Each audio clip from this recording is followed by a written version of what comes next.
Qu'est-ce qui influence ce que vous mangez ? Le goût ? L'aspect pratique ? Le coût ?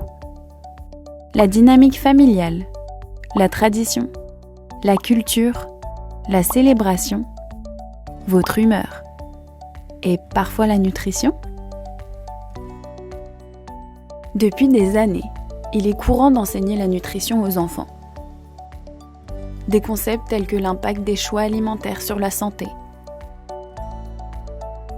le rôle des nutriments dans le corps, et les aliments sains ou malsains. Mais est-ce efficace ? Les enfants mangent-ils plus sainement maintenant ou plus tard dans leur vie ? La réponse est probablement non.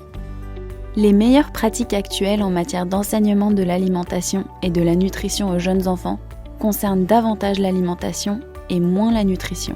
Elles prennent en compte tous les autres facteurs qui influencent les choix alimentaires et le rôle que joue la nourriture dans leur vie. L'objectif de l'enseignement de l'alimentation et de la nutrition est d'encourager une relation positive avec la nourriture au fil du temps, ce qui, d'après la recherche, conduit à des comportements alimentaires plus sains. Donc, qu'est-ce que ça veut dire ? Une relation positive avec la nourriture, c'est être capable d'écouter son corps et de manger ce dont on a besoin. C'est ressentir de la joie quand on mange et non pas de la culpabilité ou d'autres émotions négatives.